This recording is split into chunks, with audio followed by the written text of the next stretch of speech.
Hello everyone, welcome to another edition of Where the 99 Lead, a program brought to you by the University of Pikeville, where we discuss many different subjects and topics in and around the University of Pikeville campus. We talk with current students, we talk with former students, we talk alumni, we talk academics and athletics, many different subjects around the university. And today, a special program, we talk alumni and we talk archaeology. Tommy Chamberlain, UPike Alumni Association President, our guest once again. Always excited when you're here because we know you've got cool stuff you're going to talk about. Very interesting stuff. Tommy, welcome back. Hey, it's always great to be here. I always enjoy being on Where the 99 Lead. Indeed. And we'll talk about some things coming up with alumni and other things as well, because I know that's always on your mind, and a very busy and active organization. Very much so. Tommy, for those that are just tuning in, let's talk a little about your background, because you're a longtime member of campus. That's right. I actually grew up over the Kemper, Johns Creek area, and I started at Pikeville College, as we called it back in the day, in the fall of '92, and ended up graduating in the spring of '96, but I hung around for an extra year to finish my baseball years up, and then went on to law school. I have been working in the county attorney's office since 2002 here in Pikeville, which being in my home area lets me stay involved with my university, and have been involved with the university since I've been home in different ways. Absolutely. And now the Alumni Association President. It is an active organization. We'll talk about that coming up. And archaeology, I hate to even mention that it's a hobby of yours. I think it's taken on a bigger role, or a bigger part of your life. We'll talk about that as well. And that brings us to our next guest, Abigail Leavitt, UPike student. Abigail, first time here. Yeah. We want to hear all about Abigail Leavitt before we get started. Let's hear a little of your background. Okay, well, I'm from Lewiston, Idaho, so a long ways from here. Yes. And I got here via Israel, so even farther. But I'm an archaeologist. I've been digging in Israel for about 10 years. Wow. And but I've never gotten my degree, and so that's what I'm doing here in Pikeville. Yes. Is getting that degree that I need. Sure. So, yeah. We'll talk about that coming up. Your major here at the University of Pikeville? History, yeah. Majoring in history. Abigail Leavitt from Lewiston, Idaho. A UPike student, our guest. And Tommy, of course, your interest in archaeology. We've heard about it. We've seen the exhibit. We've been talking about it for 3-4 years now. That's right. It was a long time coming. And, of course, Kerbet El-Makhader. Yes. The exhibit just wrapped up in Pikeville. And, of course, so interesting, so many different groups, organizations, and individuals got to see that exhibit and live that exhibit right here in Eastern Kentucky. It provided many opportunities for UPike students. Tell us how the students were involved. Well, over the course of the exhibit, we had over 2,000 visitors. And one of the things I was most proud of was how we had students that were involved in the process of these thousands of people coming in to see these artifacts. And we had 5 young students who interned on our project. And basically, they took the responsibility to come in and look at these 250 plus artifacts and learn the history they were looking at, because it was their responsibility as visitors came in to then say, let me tell you the story of the 3,000 years of ancient history you're getting ready to look at. Right. You know, I would like to think of all our visitors, no one benefited more than those 5 students. And the hands-on type of experience and learning process that they had, I think was a great experiential learning situation for them, and I know they all enjoyed it, and expressed at the end of the project that they were just shocked at how much they actually personally learned just by being involved and having to showcase that for the wider community. Very good. And of course, that exhibit just wrapped up. Many people were able to see that exhibit either here in town. There were items that were available on campus from time to time, previewing, and then out in the community as well. You visited many different locations, groups, organizations, churches, and displayed some of those items as a preview. Let's back up just a little for someone that maybe is tuned in, and let's talk about Khirbet el-Maqadir and how that exhibit all came to be. We can't spend the whole program as a preview of how it happened, but just quickly for those that don't have any idea. Sure. Well, in short version, I was a member of an archaeological association called the Associates for Biblical Research. And ABR sponsors the Khirbet el-Maqadir excavation in Israel. And several years ago, they decided to put a collection of their artifacts on display touring the U.S. And they were looking for universities to host the exhibit.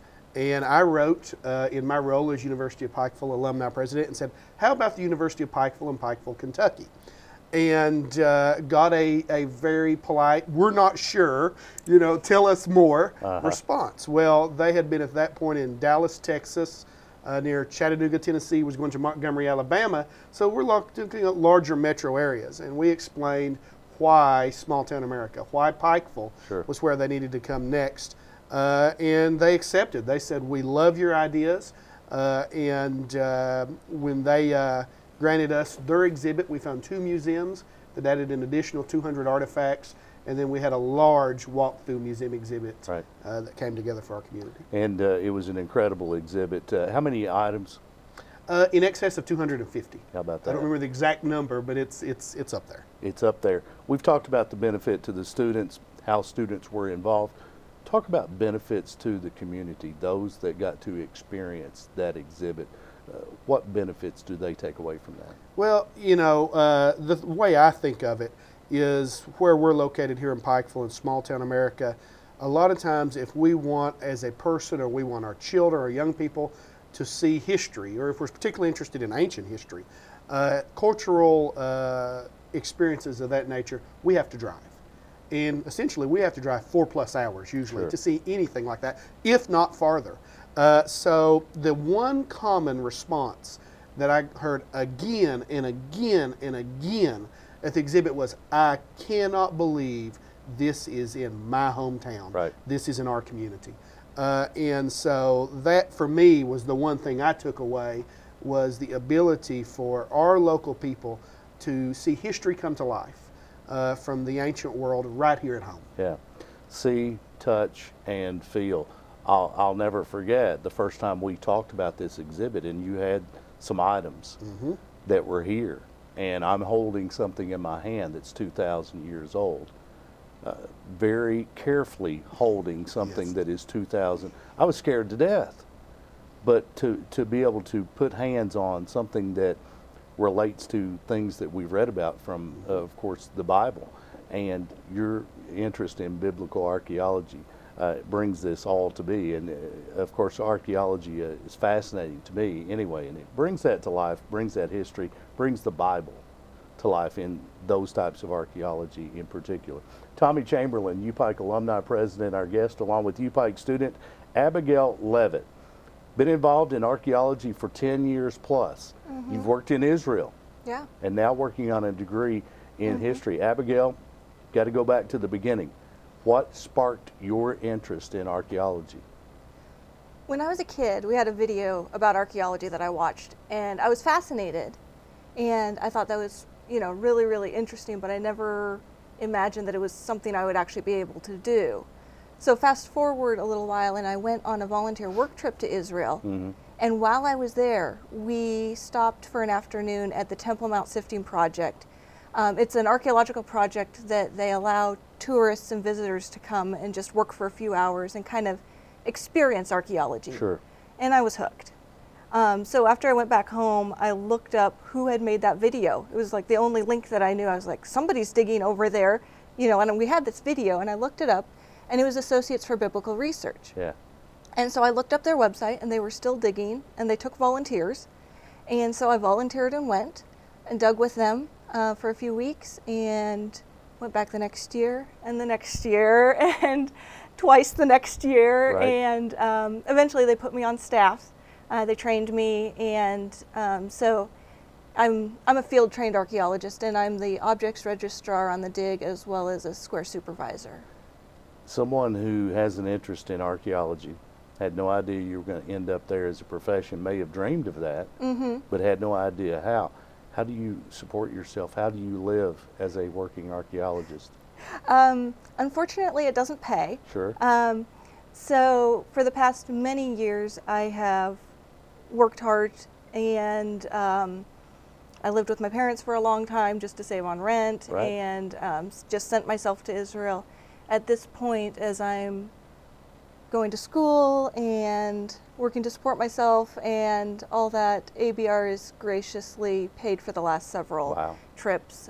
They said they can't do without me, so they're going to have to get me there one way or another. There you go. The story of how you and Tommy met, of course, and worked together on the dig at Shiloh is interesting. Tell us about that and how your friendship took you from Idaho to Israel to the University of Pikeville. Sure. So this last summer, it was our first excavation at Shiloh. I had been digging at Kerba El Makader for quite a few years, but we started digging at Shiloh, and I'd been there a couple weeks already when he showed up. And he was with Doug, who I knew. So I was like, oh, hi, Doug, you know, how's it going? And he's like, this is Tommy. And so kind of figured out that he was the guy that had our Kerba El Makader exhibit. Right. Because I knew that our stuff was traveling in the U.S. I'd actually been to see it in Houston, Texas when it was there. But I figured out, you know, he was the guy that had it at his school now. So that was great. That was great, you know. And so we were digging together and, you know, working, and he was forever taking pictures and had all these banners, and it was making this big deal, and all for his university and for the exhibit there. And I was like, okay, he's big into this. This is great, you know. Yeah, this guy's just as crazy as I am. Oh about yeah, this. exactly, exactly. And so anyhow, but it was at the end of the dig, and I was talking to my dig director about how I just really need to get a degree. I need to go to school. And he was like, yeah, you need to do that. You know, it's really the next step. And Tommy pipes up, and he's like, well, you should come to Pikeville. And I was like, yeah, go to the other side of the U.S. to an expensive school. Right. I don't think so. Finances are a big deal for me, you know. But he was like, well, if I can make it financially feasible, will you come? And I was like, yeah. And so Tommy helped me out a lot with finding scholarships and pulling everything together, and it worked out. And so here I am, and just finishing up my first semester now. First semester at the University of Pikeville. What's the, what has the change, the adaptation to the culture been for you? Well, it's different here, and I like it. The people are really friendly. I love the scenery here. It's a little smaller town than I come from, but I like small town. So I've really enjoyed being here. I think I'll get more and more, you know, used to it and settled in, but so far I'm really enjoying it. Very good.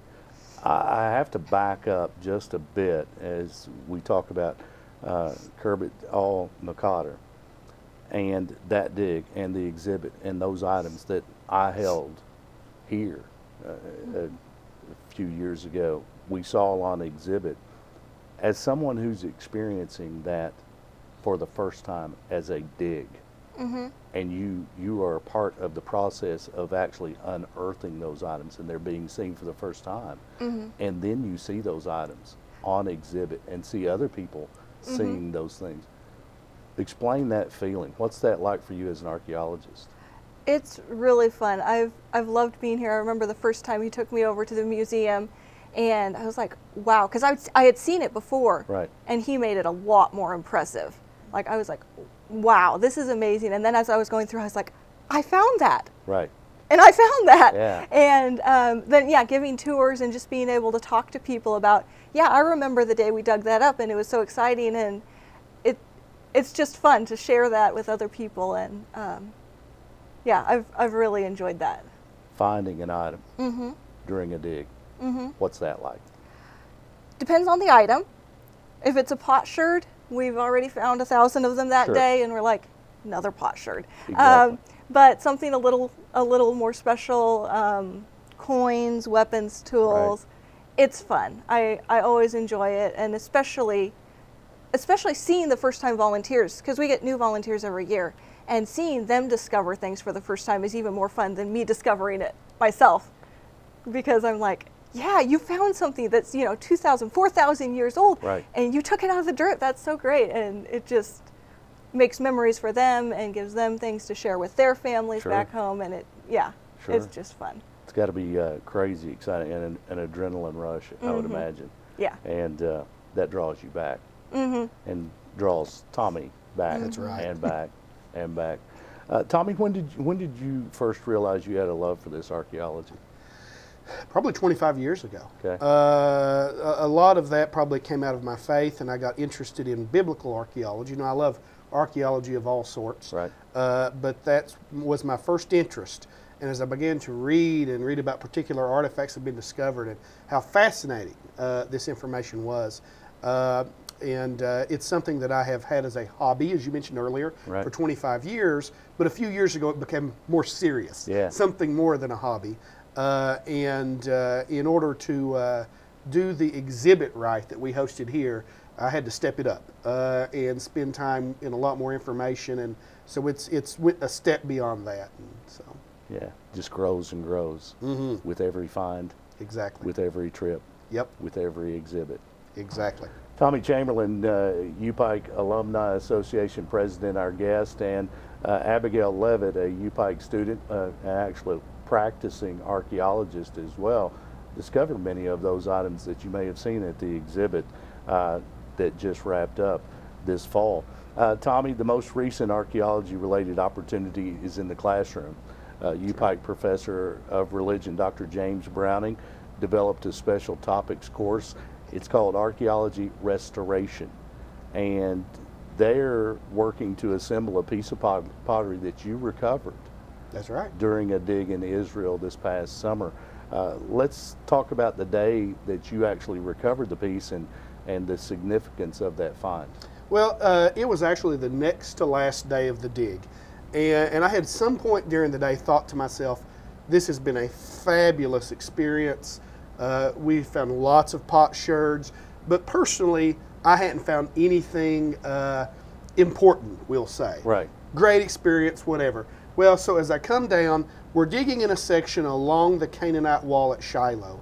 And we know that 90 years ago, the dig beside of where we were located found pithos, large storage jars in storerooms. Okay. So we are anticipating that might be what we're finding.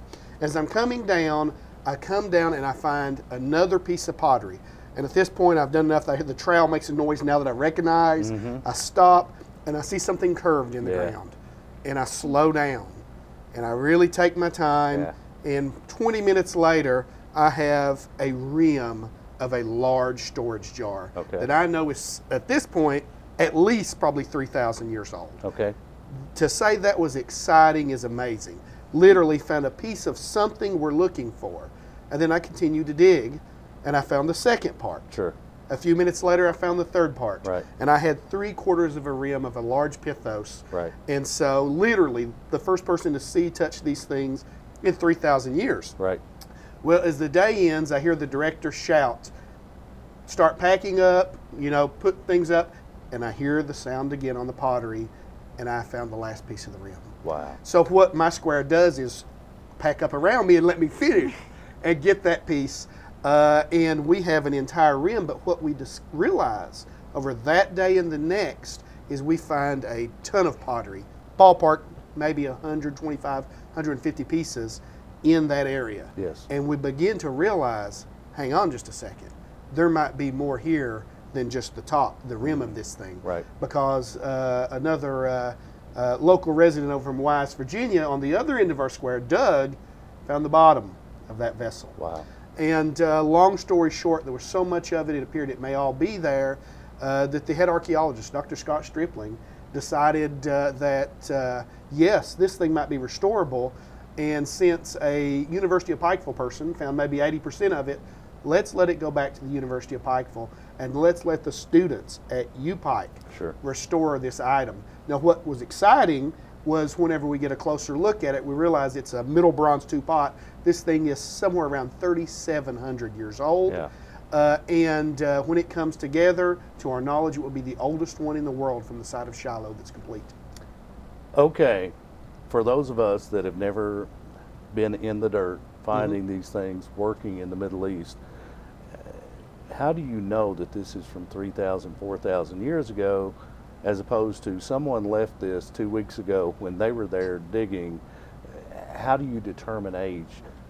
Give us a short synopsis of that process of determining it's 3,000 years Well, old. I'm going to give you the amateur's Thank you. answer on part, and then let Abigail beef that up a little. On my personal situation with my pithos, we had dug 3 feet deep for Okay. 2 weeks where we come to that. Wow. No one had just buried that. Yeah. But the answer really comes to the style. Yeah. We see pottery styles change. The way I always describe it at the museum is if I bring you 2 Corvettes, and one's a 1960s model and one's brand new right off the line, how do you know which one's which? And everybody says, well, yeah, I know the difference.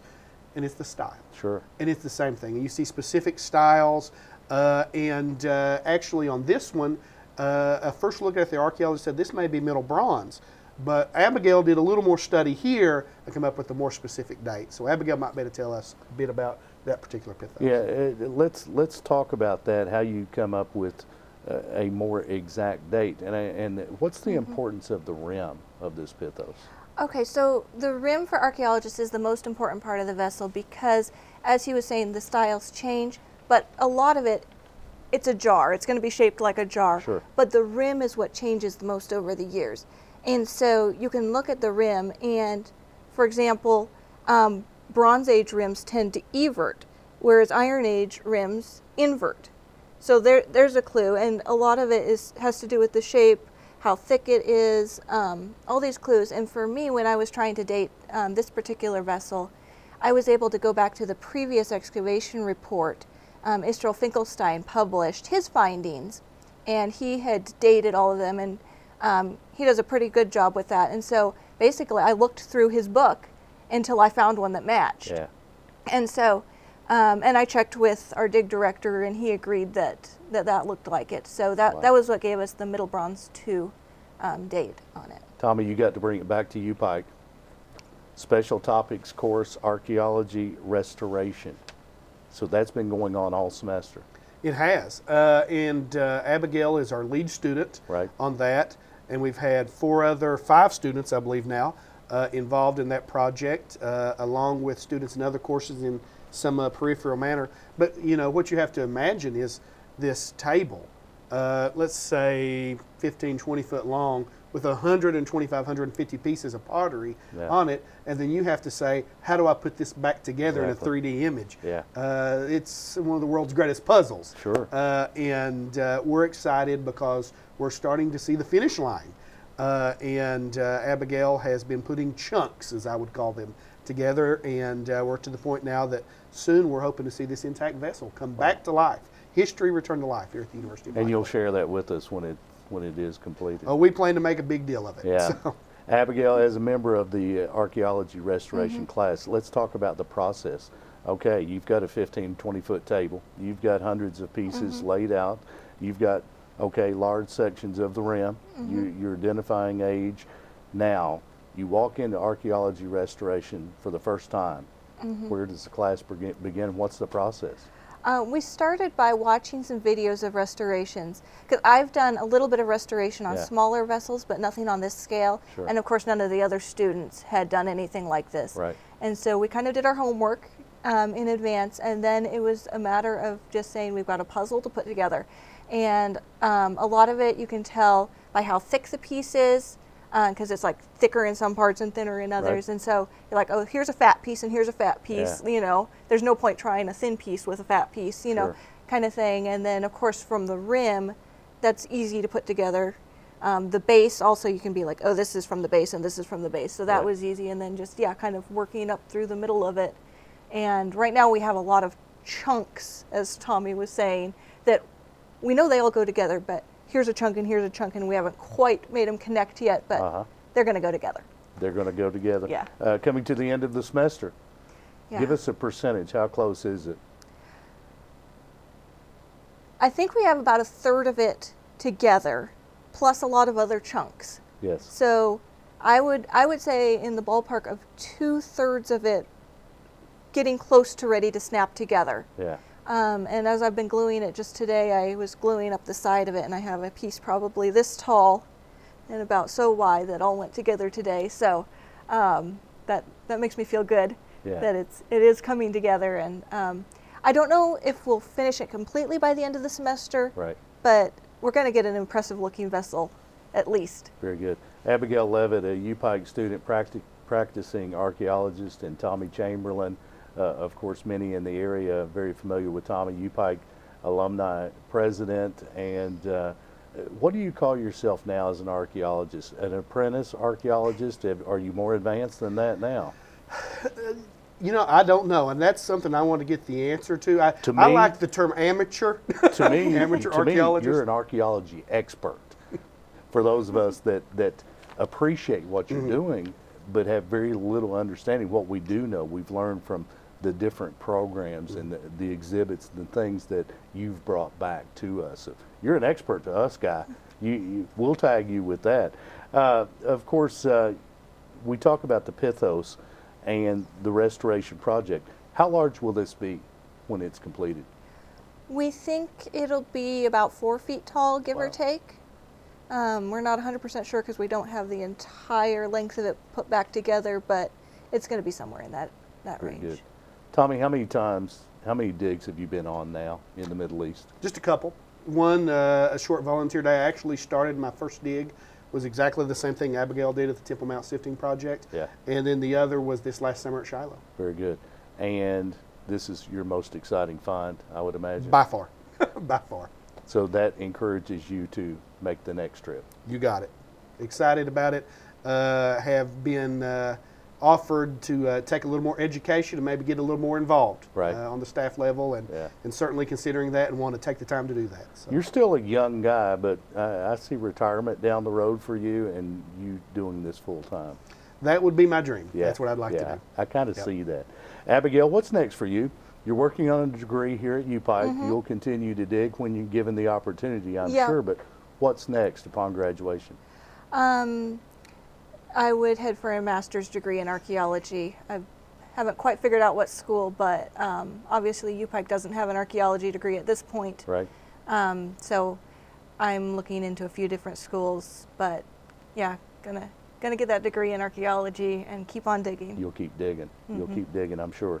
Tommy, I know you well enough to know that you probably have another project in the works. What's up? That's right. We're excited to share with the community that sometime early next year, we're going to have our next exhibit. Very good. And the exhibit is going to be called The World of Jesus, How Art, Archaeology, and Artifacts Illuminate the First Century. And we're going to have a collection of artifacts from the time of Jesus of Nazareth. Love it. And we're going to talk about how these things bring his world to life right here in Pikeville and right here in Eastern Kentucky. Love it. Love it. Keep working. The alumni, I know, busy. A lot of things going on with them as well. Always lots of things going on with the alumni. And one of the things we always want to encourage our alums to do is to reach out to us, and so we can reach out to you and say, hey, here's how you can get involved. Indeed. Abigail Leavitt, thanks so much for being with us. Great to have you today. Tommy, always a pleasure. We'll look forward to having you back real soon. When the project's completed, the restoration, we want you guys back. Sounds great. Very good. You've been tuned to Where the 99 Lead, a program brought to you by the University of Pikeville, the leading university of Central Appalachia. Thanks for tuning in.